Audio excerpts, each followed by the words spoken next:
안녕하세요. 취미로 철학하는 남자입니다. 네, 이번 시간에는 법률 4권의 내용을 정리해볼까 하는데요. 법률 4권은 이상적인 국가가 갖춰야 할 조건에 대해서 얘기를 합니다. 먼저 첫 번째로는 지리적 조건에 대한 얘기를 하고요. 그 다음에 두 번째는 구성원, 세 번째는 정체, 네 번째는 시민과 입법자의 태도에 대한 얘기를 합니다. 네, 지리 같은 경우는 어떤 지형에 있느냐, 어떤 지형을 갖고 있느냐에 따라 이제 국민의 특성이 달라진다라고 하는 건데, 반도에 사는 뭐 사람들, 이런 사람들은 어떤 특징을 지니더라. 그리고 뭐 열도, 뭐 대륙 중간, 뭐 이런 내륙 지방이죠. 이런 쪽에서 사는 사람들은 어떤 성향이 많더라. 이렇게 하는 거고, 그리고 또 이제 뭐 두드러지게 나타나는 거는 주변에 이제 자원이 없는 경우에는 자원을 외부에서 가져올 수밖에 없죠. 그래서 이제 상술이 발달하고 상술이 발달을 하다 보니까 이득을 더 취하기 위해서 남을 속이는 그런 성향이 나타날 수 있다. 계산적인 성향이 나타날 수 있다. 이런 얘기를 하는 게 지리에 대한 부분이고요. 그 다음으로 이제 구성원에 대한 얘기를 하게 되는데, 구성원은 이제 지금 클레이니아스가 어떤 A라는 국가가 어떤 지역에 이제 식민시를 건설을 하려고 하죠. 근데 이 A란 국가에서 이 식민시의 구성원들을 채울 것이냐, 아니면은 A만이 아니라 B에서도 챙길 것이냐, 이 얘기를 하는 겁니다. 그래서 A만 했을 때, 그 다음에 A와 B를 섞었을 때, 아니면 A와 B, C, D가 있다고 했을 때 C와 D까지 다 섞었을 때 어떤 특징들이 있는지를 얘기를 하고요. 그 다음에 이제 세 번째로는 정체에 대한 얘기를 하게 되는데요. 어떤 정체가 가장 이상적인 정체가 될 수 있느냐, 이상적인 국가가 될 수 있느냐, 이 얘기를 하는 거예요. 그래서 이제 늘 그랬듯이 이제 참주 정체에 대한 얘기를 합니다. 참주 정체 얘기를 하고, 이제 여기서 참주는 또 이제 뛰어난 사람, 뛰어나고 미덕을 갖춘 사람, 네, 이걸 얘기를 합니다. 그렇게 이제 정체에 대한 얘기도 하고, 그 다음에 이렇게 구성이 된다고 하더라도 국민들이 이제 좋지 못하면은 나라가 좋다고 할 수가 없는 걸로 보여져요. 그래서 시민들이나 통치자들은 모두 미덕을 지니려고 해야 되고, 이제 정의로워야 한다, 정의를 따라야 한다라고 하는데, 이게 결국에는 신의 질서를 따르는 거예요. 신의 질서를 따르는 걸 정의라고 하고 이제 미덕이라고 하는 것이기 때문에, 네, 이제 신이 만든 질서를 따르는 것, 이렇게 얘기를 하게 되고요. 그리고 입법자는 이러한 시민들이 신의 질서를 따를 수 있게끔 지도하고 이제 가르쳐야 돼요. 교육해야 된다는 얘기죠. 그래서 입법자는 사람들이 잘 지도될 수 있도록 해야 되는데, 그 과정에서 설득을 하거나 처벌을 합니다. 네, 처벌을 하게 되는데, 지금까지의 입법자들은 처벌하는, 규제하는 그런 방식만 썼었다라고 해요. 그래서 법을 보게 되면은 설득하는 내용이 없었다, 이런 얘기를 하게 되고, 그래서 아테나인이 하는 얘기는 입법자라면은 설득을 하는 게 자신의 목적, 지도하기 위한 목적에 더 부합하기 쉽다라는 얘기를 하게 되는 거죠. 네, 이렇게 해서 내용이 구성이 되고, 그 다음에 이제 클레이니아스가 입법과 관련해서 이야기를 더 하자라고 하면서 다음 내용으로 넘어가는 내용이라고 할 수가 있습니다. 예, 내용을 좀 더 자세히 살펴보도록 하겠습니다. 아테나이는 가상국가의 지리적 특징에 대해서 묻습니다. 그러면서 이제 클레이니아스가 네 가지 특징을 이야기를 하게 되는데요. 먼저 가상국가는 바다에서 약 16km 정도 떨어져 있다라고 합니다. 16km 정도 떨어져 있으면은 좀 바닷가 지역이긴 하지만, 그래도 이 16km 정도 돼 있는 위치에 사는 사람은, 이게 이제 16km라고 한다면요, 이 사람은 바닷가까지 갈 일은 잘 없을 것 같아요. 제가 봤을 땐. 네, 그럴 것 같아서 뭐 바닷가 사람이냐 했을 때는 바닷가 사람의 이제 모습을 잘 보이진 않을 것 같긴 한데, 네, 아무튼 16km 떨어져 있다라고 하니까 아테나이는 좀 애매하다, 뭐 이런 식으로 대답을 하게 됩니다.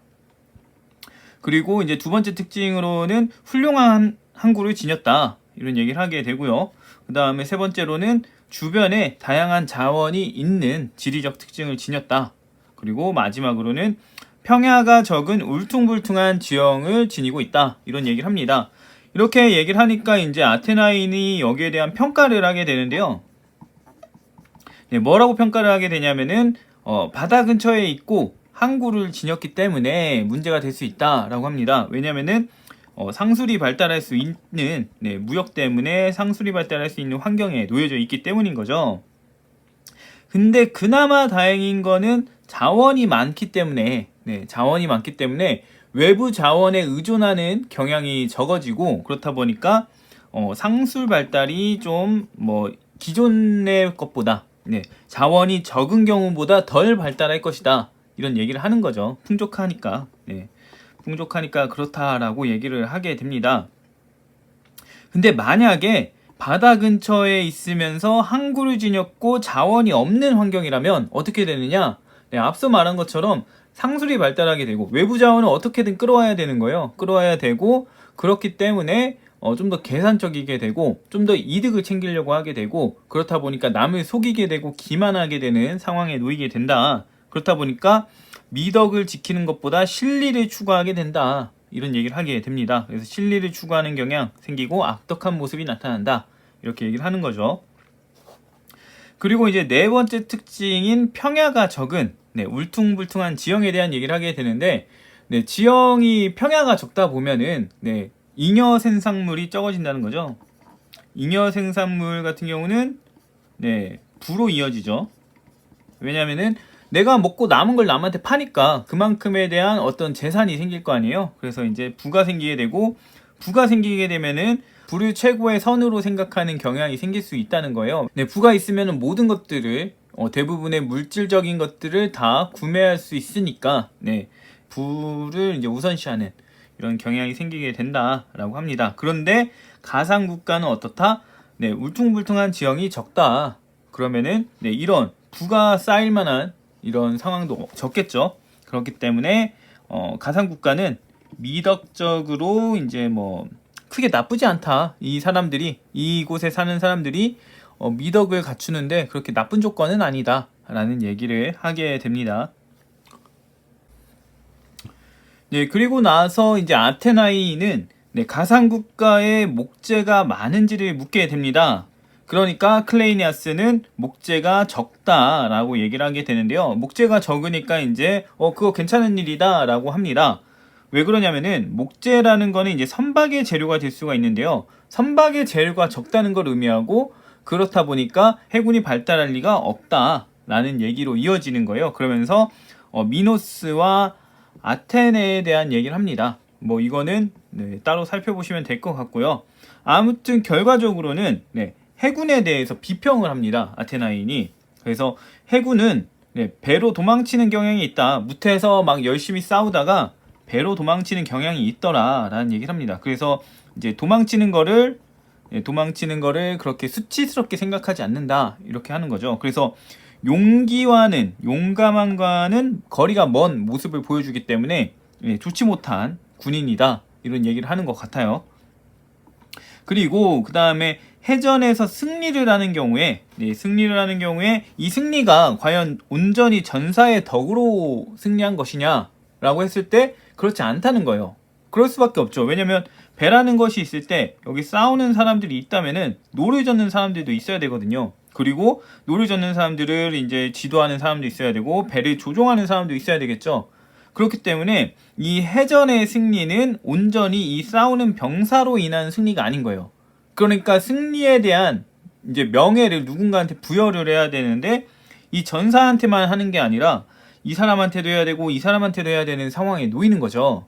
그러니까 결과적으로 문제가 생긴다고 보는 것 같은데, 그 문제점에 대한 얘기는 나오진 않습니다. 거기에 대해서 생각을 해본다면은 전사가 되지 않아도 이제 명예를 쌓을 수 있는 그런 것들이 있다. 그렇기 때문에 사람들이 전사를 기피할 수 있다라고 볼 것 같아요. 전사를 기피하고 전사를 추구하지 않아도 우리는 승리라면 명예를 얻을 수 있더라, 라는 거죠. 그렇기 때문에 전사 기피하고 용감한 태도나 이런 수호자로서의 역할을 수행하는 거를 이제 기피하는 현상이 나타날까봐 그런 것 같다라는 생각도 들긴 하는데요. 아무튼 명예를 주려면은 이렇게 전사한테 줘야 된다라는 입장을 아테나인이 가졌던 것으로 보입니다. 네, 다음으로 아테나이는 이 가상 국가의 구성원을 어떻게 구성할 건지 클레이니아스에게 묻습니다. 그러면서 이제 기존에 A 국가라고 했을 때 A 국가의 구성원들로만 이 식민지를 구성할 것인지, 아니면은 B 국가가 있다고 했을 때 A와 B 국가를 통해서 구성을 할 것인지, 이런 얘기를 하게 되는데요. 클레이니아스는 기존 국가와 더불어서 추가적으로 이민족을 받을 것이다 라는 얘기를 하게 됩니다. 이 두 번째 사항을 얘기를 하게 되는데요.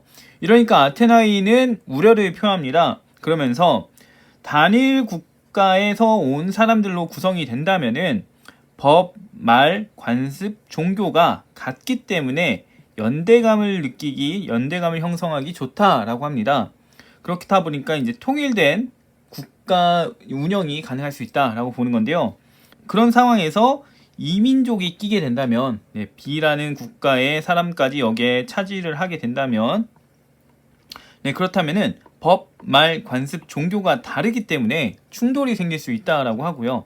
그 다음에 B라는 사람들이 A 국가의 식민시로 온 이유가 뭘까라고 살펴보면, B 국가가 안 좋기 때문에 왔을 거라는 거예요.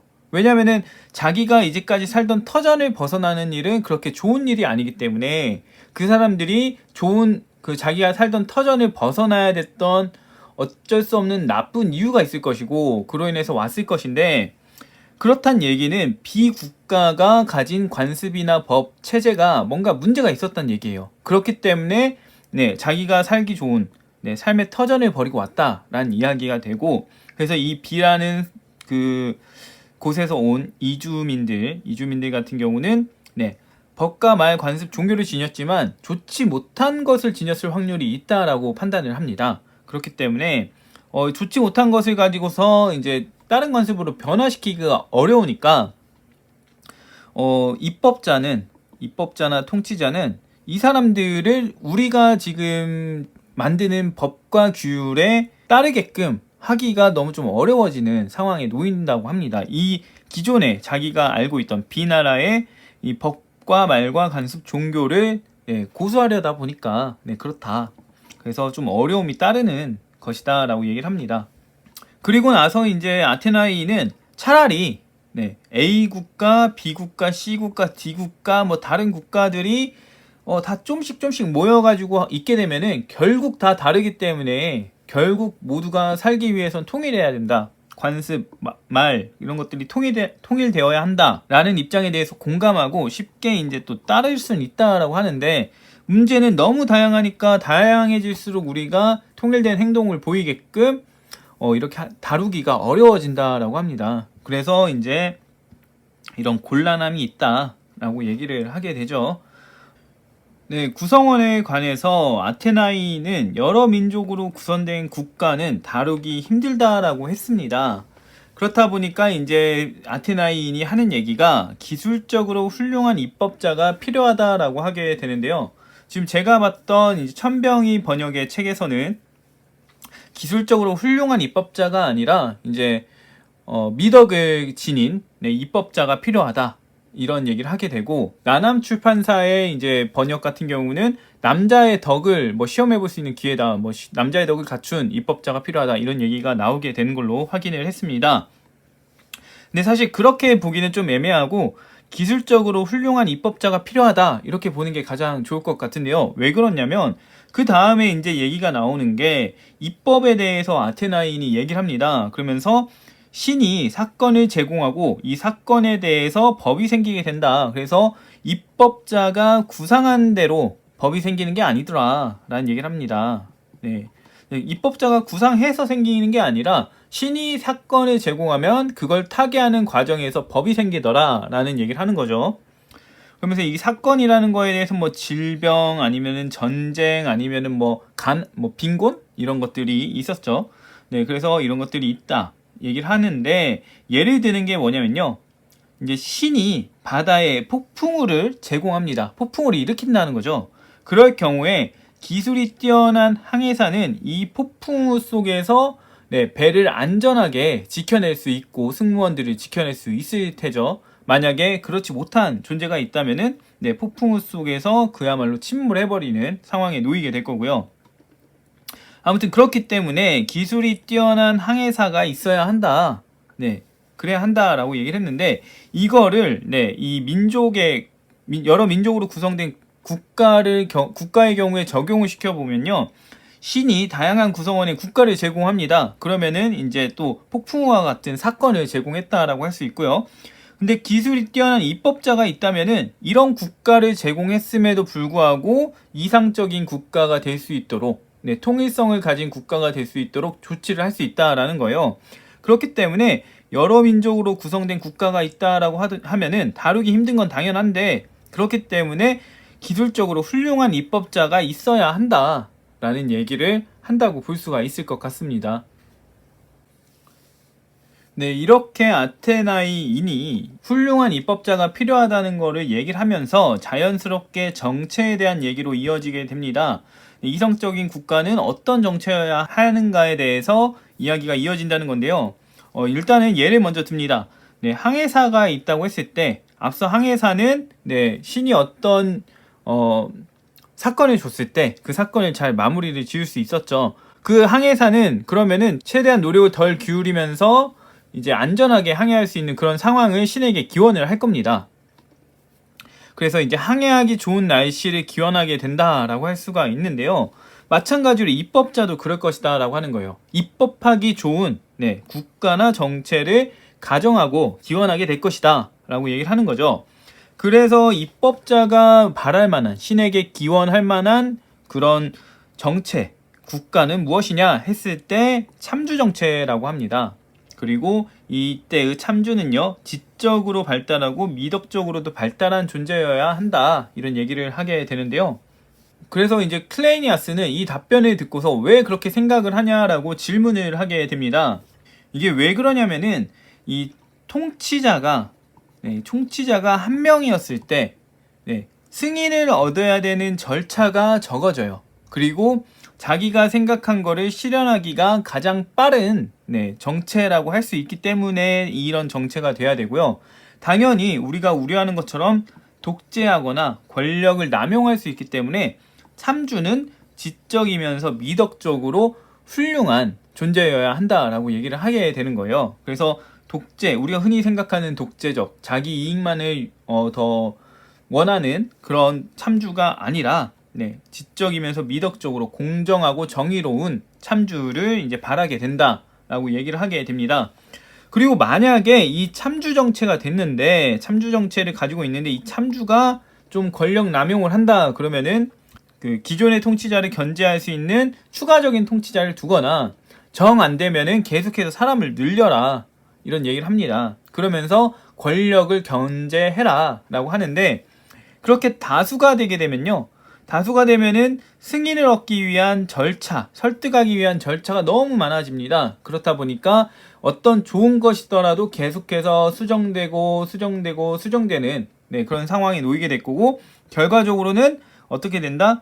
이도저도 아닌 어떤 정책이나 법이 나올 수 있다. 모두의 이제 입맛을 맞춰야 되다 보니까 좋은 점을 깎고 하다 보니 이제 이도저도 아닌 정책이 나오게 된다.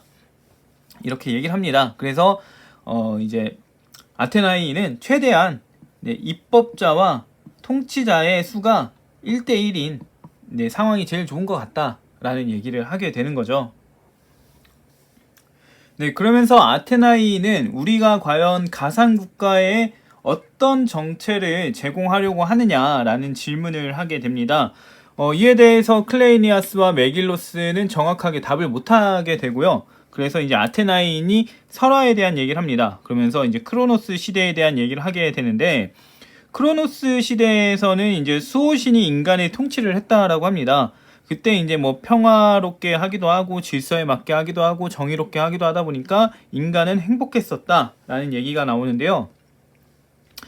이때의 상황을 좀 이해를 하기 위해서 이제 아테나인이 설명을 덧붙이는데 수호신이 인간을 통치한 이유는 인간이 가축을 돌보는 것과 같았다라는 얘기를 합니다. 이게 어떤 의미냐면 이 인간이 가축을 돌보는 이유는 가축 중에 어떤 개체가 어떤 A란 개체가 있을 때 이 A란 개체가 가축들, 다른 가축들을 돌보게 되면은 인간의 의도와 다르게 나아갈 수 있겠죠. 그러니까 인간은 이 소라고 했을 때 이 소가 내가 지정한 우리 안에서 이 우리 안에서 계속 번식하고 먹고 열심히 자라길 바라는데 소를 우두머리로 두고서 너희끼리 통치해라 라고 한다면은 소들은 이 영역 너머로 넘어가려고 할 수도 있겠죠. 그래서 그대로 두게 되면 안 되겠죠. 그래서 인간이 가축을 돌보는 이유는 인간의 목적, 의도에 맞게 가축들이 행동하길 바라기 때문인 거예요. 그렇다 보니까 수호신이 인간을 통치한다는 건요, 이 인간들이 신의 의도와 다르게 행동할 수 있으니까 그걸 막기 위해서 신이 직접 통치를 했다, 이렇게 보실 수가 있습니다. 그래서 이제 보게 되면 이 설화가 어떤 의미를 주냐면요, 인간이 인간을 통치하는 것, 이거는 한계가 있다. 어떤 한계가 있냐면 신의 의도를 따르려고 할 때 그걸 따르지 못하는 한계를 지니게 된다. 그러면 신의 의도를 따르지 못하면 어떻게 되느냐? 행복하지 못하게 돼요. 이상적이지 못한 게 되기 때문에 이상적인 통치를 좀 하기 어렵다, 이런 얘기로 이어집니다. 그리고 두 번째로 보게 되면은 인간 통치자는 크로노스 시대의 신의 통치를 닮으려고 노력을 해야 된다. 그래야 우리가 이상적인 국가 통치를 할 수 있다라는 얘기를 하는 거죠. 그래서 만약에 그렇게 하지 못하면 어떻게 되냐 했을 때 구원할 방법이 없다라는 얘기를 하게 됩니다. 그러면서 아테나이는 시민의 태도에 대한 얘기를 합니다. 그러면서 시민 중에 이제 통치자에 대한 얘기를 먼저 꺼내는데, 통치자 같은 경우는 신을 닮으려고 노력을 해야 되고요. 그래서 정의로우면서 공정한 존재여야 한다라고 합니다. 근데 여기에서 어떤 이들은 강자의 이익이 정의다라는 얘기를 하는 사람들이 있는데요. 왜냐면 법을 따르는 게 정의이고 이 법을 제정하는 거는 강자들, 기득권층이다라는 얘기예요. 그래서 법이라는 거는 기득권층이 자신의 이득을, 자신의 권력을 유지하기 위해서 세우는 것이다 라고 얘기를 합니다.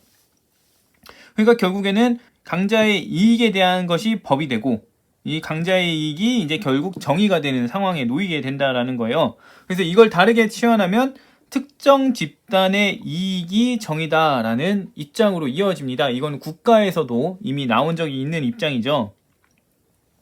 아무튼 이렇게 얘기를 하니까 아테나이는 그게 잘못됐다라고 얘기를 하게 됩니다. 왜냐면 정의라는 거는 신의 질서에 따르는 것에 해당이 되는데요. 이 법은 신을 닮기 위해서, 신의 질서를 따르기 위해서 이제 나타나는, 이상적이기 위해서 나타나는 것이라고 할 수가 있어요. 행동 강령이나 이런 것이라고 볼 수가 있는 거죠. 그렇기 때문에 모든 집단은 법 아래에 있어야 한다라고 합니다. 신의 질서에 따르는 정의롭기 위해서는 모든 집단은 법 아래에 있어야 한다라는 얘기를 하게 되는 거죠. 그러면서 이제 법을 가장 잘 따르는 사람이 있다면 그 사람이 통치자가 되어야 한다. 그리고 특정 집단의 이익을 위해서 법이 있다면은 그건 잘못된 거고, 그것이 정의라고 한다면 그것도 잘못된 거다라는 얘기를 이제 아테나이인이 하게 됩니다. 그리고 아테나이는 시민도 어떤 태도를 지녀야 되는지 얘기를 하는데요. 시민도 마찬가지로 미덕을 지녀야 한다라고 합니다. 그래야 신의 사랑을 받고 그 다음에 행복해질 수 있다라는 건데요. 신은 애초에 질서를 구축을 했습니다. 그리고 자신이 구축한 질서를 따르는 이들을 사랑하게 되고 그들을 행복하게 해주게 됩니다. 이때 어떤 방법으로 따라야 하느냐라고 했을 때 적절한 정도에 따라 행동해야 한다라고 합니다. 그래야 행복해질 수 있다라는 얘기하는 거죠. 적도에 대한 얘기가 나오게 되고요. 그리고 이제 만약에 질서를 따르지 않으면 어떻게 되냐 했을 때 신은 이제 이들을 버린다라고 합니다. 버리다 보니까 뒤처지게 되는데요. 이후에 다시 노력을 하려고 해도 의미가 없다라고 합니다. 왜냐하면은 신은 자신이 구축한 질서를 따르는 이들에게만 관심을 보이기 때문에 그렇다라는 얘기를 하는 것이죠. 그래서 시민도 미덕을 지녀야 한다. 그래서 신의 사랑을 받으려고 노력해야 한다라는 입장을 제시합니다. 그러면서 결국에는 우리가 이제 신을 따라하기 때문에 신에게 사랑받기 위한 행동을 하기 때문에 경건하려고 하는 게 이제 목표가 된다라고 합니다. 결국에 이제 섬김에 대한 의미로 갈 수 있는데, 우리가 섬김을 할 때, 누군가를 섬길 때 우선순위가 신이 먼저고요. 소신이 그 다음에 영웅, 그 다음에 조상신, 그 다음에 부모, 이런 순으로 이어진다라고 합니다. 그리고 이들에게 우리가 받은 것이 있기 때문에 물질적, 육체적, 정신적으로 섬기려고 노력을 해야 한다라는 이야기를 하고요. 부모를 대할 때는 말조심을 하고 복종을 해야 한다라고 얘기를 하고 있고, 그 다음에 장래에 대해서도 조촐하게 하고 거하게 하지 말라라고 합니다. 그리고 선조들이 한 수준만큼 그걸 이어받아서 해라 라는 얘기를 하고, 장례를 하면서 이제 우리가 그들을 섬길 때 어떻게 하냐면 해마다 제사를 하면서 그들을 추모하고 떠올리고 기억해야 된다라고 하고요. 그러면서 적정한 재물을 바치는 노력이 필요하다라고 얘기를 합니다. 그리고 우리가 이제 질서에 따라서 뭔가 행동을 하려고 한다면은, 친구, 자녀, 친척, 동료, 시민에게도 행동을 하려고 한다면은, 법이 이제 설명을 해줄 거니까 법에 따라 하면 된다라는 이야기를 하게 되죠. 그리고 나서 이제 아테나이는 입법자들에 대한 얘기를 하게 되는데요. 법이라는 거는 시민들에게 행동을 지시하고 강제하는 역할을 합니다. 이상적인 것들을 지시하고 강제한다. 이제 신을 따르는 그런 행동을 지시하고 강제한다. 이렇게 할 수 있겠죠. 그리고 이렇게 지시하는 과정에서 설득을 할 수 있습니다. 이 설득이라는 것이 이제 중요한데요. 왜냐하면 시민이 법을 따르게 유도하는 역할을 하기 때문이에요. 근데 이 시민이 법을 따르게 하는 거는 입법자의 목표에 해당이 됩니다. 그러니까 입법자는 입법을 할 때 시민을 설득하는 것이 필요하다라고 할 수가 있어요. 그래서 설득이 필요하다라는 얘기를 하게 되고요. 이렇게 설득을 해가지고 시민들의 이제 교육을 받아서 의식이 개선이 되면은 그걸로 만족할 줄 알아야 된다라고 합니다. 왜 그러냐면 이렇게 교육을 받는다고 하더라도 실제로 훌륭해지려고 노력하는 사람은 적기 때문인 거예요. 그래서 만약에 진짜 훌륭해지려고 노력하는 사람이 많았다라고 한다면은 앞선 선조들이 교육을 했을 때 이미 훌륭한 사람들이 많았어야 하겠지만 그렇지 못했다는 거는 모든 이가 교육받는다고 해서 훌륭해질 수는 없더라라는 걸 얘기하는 거죠. 그래서 입법자는 의식이 개선되는 것만으로도 만족할 수 있어야 된다라는 얘기를 한다고 볼 수가 있습니다. 다음으로 아테나이는 입법자가 지시를 할 때 모호하게 지시해서는 안 된다라고 합니다. 시인처럼 모호하게 하면 안 되고, 그 다음에 모순되는 발언도 하면 안 된다라고 합니다. A에 대해서 1과 2가 대립이 된다고 했을 때 1만 선택을 하거나 2만 선택을 해야지 1과 2 모두를 얘기하게 되면은 이건 잘못된 것이다. 그래서 한 가지 사안에 대해서는 한 가지 답만 내놔야 한다라는 원칙이 있다라고 얘기를 하게 되고요. 그렇기 때문에 알맞은 것을 이제 지시를 해야 하는데 앞서 장례의 경우에서는 알맞음이 이제 다양함에도 불구하고 조촐하게만 지내야 한다. 적당한 수준으로만 장례를 지내야 한다라고 했다고 합니다. 근데 사실 보게 되면은 이건 아테나인이 했던 얘기잖아요. 근데 왜 입법자를 지금 지적하는지 좀 이상한 부분이기도 합니다. 아무튼 그렇다라고 할 수가 있고요. 이런 부분들 때문에 알맞은 것을 올바르게 지시해야 되기 때문에 경우에 따라 정확하게 지시를 해야 한다라고 얘기를 한다고 볼 수가 있습니다.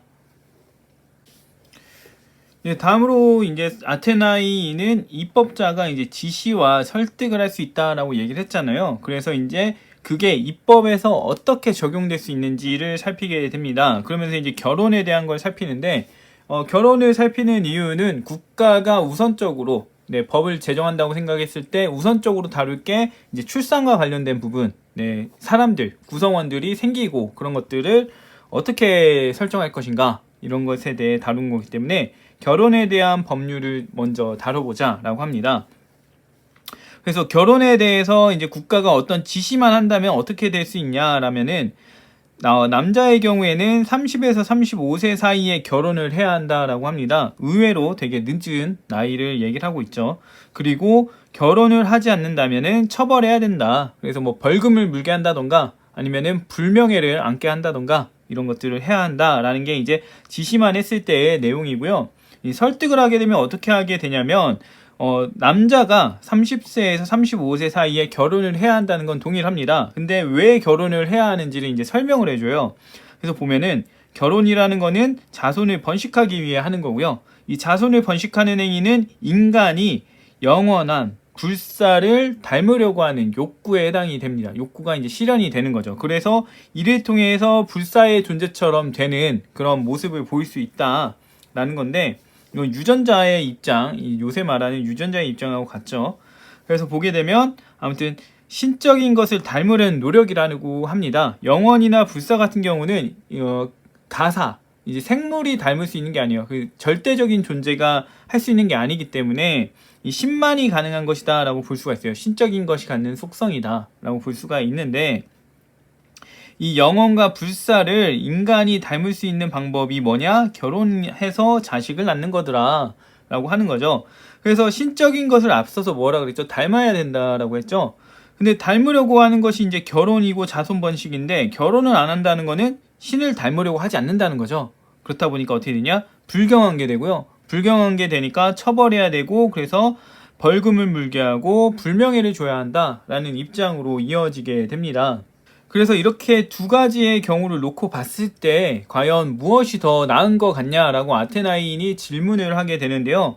네, 메길로스 같은 경우는 우리는 일반적으로 지시하는 법을 많이 보게 된다. 그렇지만 나는 이 설득하는 게 괜찮아 보인다라는 얘기를 하게 되고, 이제 클레이니아스의 의견을 들어봐야 된다라고 하게 되는데 대충 넘어가게 됩니다. 아무튼 그래서 이 설득이 중요하다, 이런 점을 아테나인이 지적하면서 이제 이야기를 넘기게 됩니다. 네, 그러면서 아테나인은 이제 전문에 대한 얘기를 하게 되는데요. 이 전문에 대한 얘기를 하기 전에 이제 이상적인 국가를 위한 입법에 3요소가 있다라고 얘기를 하게 됩니다. 근데 이 부분은 제가 정확하게 언급이 됐는지를 잘 모르겠어요. 그래서 제 나름대로 생각을 해보면 세 가지 요소가 뭐냐라고 했을 때, 일단 첫 번째로 신이 사건을 제공을 해야 합니다. 신이 사건을 제공해야 하고, 그거에 대해서 탁월한 입법자와 통치자가 있어야 된다라고 합니다. 그래야 올바른 입법이 되고 그게 이제 실행이 될 수가 있겠죠. 여기에 더해서 시민들이 이제 개선이 되어야, 시민들이 변화가 되어야 실질적으로 이상적인 국가를 위한 입법이 된다라고 할 수가 있는데, 그러기 위해서는 뭐가 필요하다? 전문이 필요하다라고 하는 겁니다. 앞서서 이제 설득이 확실히 인식을 개선하고 뭔가 행동 교정을 하기에 좋았다라고 했잖아요. 이 설득이 바로 전문인 거예요. 그래서 전문을 넣어야 이상적인 국가를 위한 입법에 마침표를 찍을 수 있다라는 식으로 얘기를 하게 되는 거죠. 근데 이제까지 이제 입법에서는 전문이 없었다라고 합니다. 그런데 우리가 시민을 완전히 교육하기 위해선, 그러니까 강제로만 시민들에게 너 이거 하지마, 하게 되면 벌금 얼마 물 거야 라고 하면은 당연히 두려움이나 공포로 인해서, 손해로 인해서 그런 행동을 덜 하겠죠. 그렇지만 결과적으로는 미덕적인 인물이냐 했을 때 그렇지 않다라고 하게 될 수 있습니다. 왜냐하면 손해를 보지 않기 위해서, 두려운 일을 경험하지 않기 위해서 하는 거라서 미덕을 갖춘 사람이라고 할 수는 없는 거예요. 미덕을 갖춘 사람은 손해 때문이 아니라 자신이 추구하는 미덕을 지향하기 위해서 그런 행동을 할 테니까요. 그래서 시민교육을 위해서는 강제만으로는 될 수가 없다라고 하는 거예요. 결과적으로 설득을 해야 시민교육에 적절하다, 이런 얘기가 됩니다. 그래야 결과적으로 우리가 바라는 미덕을 지닌 시민들, 미덕을 지닌 구성원들을 이제 만들 수 있는 거니까요.